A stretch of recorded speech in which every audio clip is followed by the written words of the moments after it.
In 1829, the first sailing ships sailed into Fremantle Harbour, and that's when the story began for Fremantle and Perth.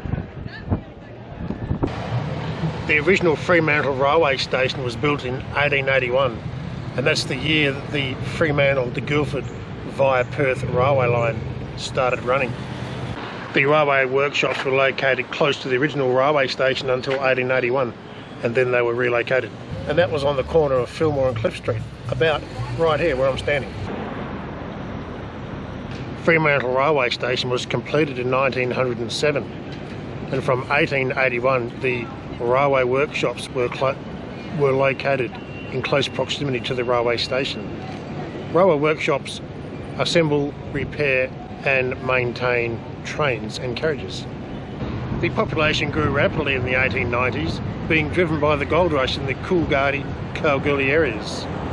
Consequently, the railway continued progressing towards the east, reaching Southern Cross in 1894, Coolgardie in 1896 and Kalgoorlie in 1897.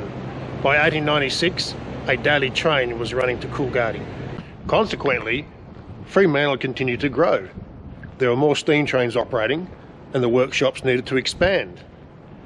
After much debate, it was decided to relocate the workshops from Fremantle to Midland in 1904. I'm walking amongst the buildings that were once part of the Midland Railway workshops. The workshops operated for 90 years, from 1904 to 1994. The railway workshops occupied a massive piece of land, consisted of many large buildings and workshops.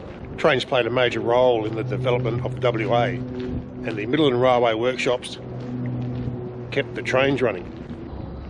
Many of the original workshop buildings still exist.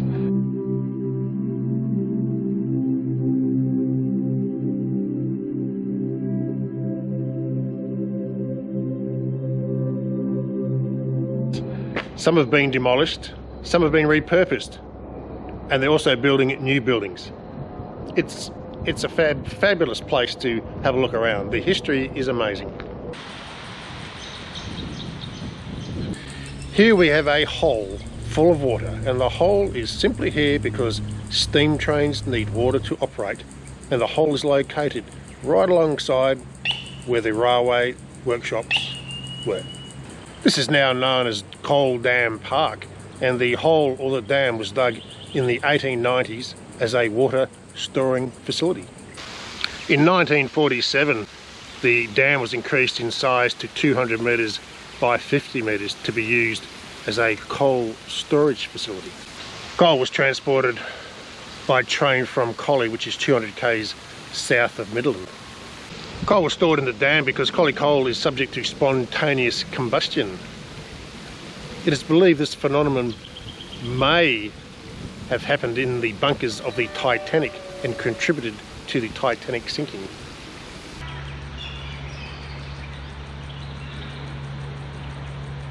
The trains would have driven out on this side of the dam to unload their coal, or they would have driven out to be loaded. The loading facility would utilise both tracks and span the width of the dam, move out, scoop and load the trains as required. Interesting place. There's 3 long-necked turtles just there.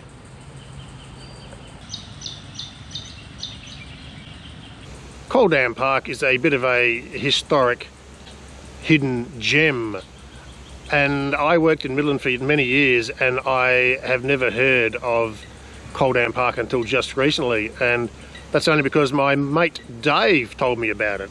So thanks Dave. We're now going to visit the historic Swan View railway tunnel, located about 8 k's east of the Midland Railway workshops. So we're heading up the railway formation towards the tunnel here at John Forrest National Park. It's only about 800 metres from the car park.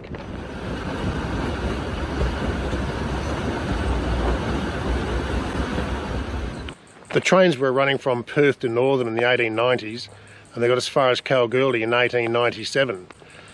In the early stages they were using Route 1, which closely aligns with the Great Eastern Highway.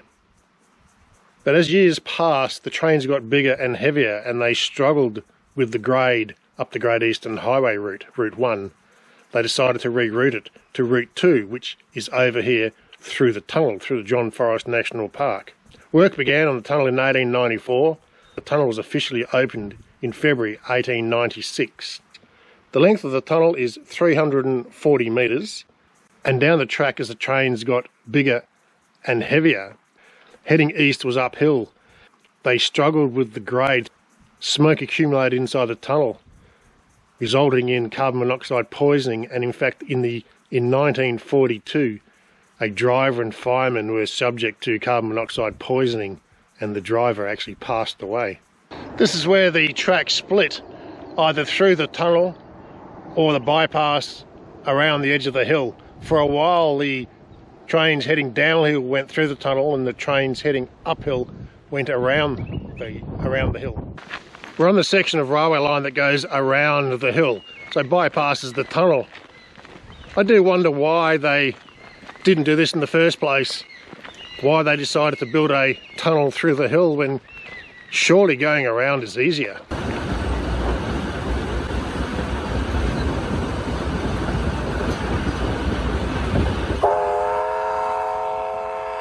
So if you ever fancy a day out in the Midland area, go to the Coal Dam Park and have a look at that, a bit of great history, and then come up to John Forrest National Park. If you take the walk from the car park through the tunnel around the hill and back again, it's around 2.7 k's, so a very enjoyable walk.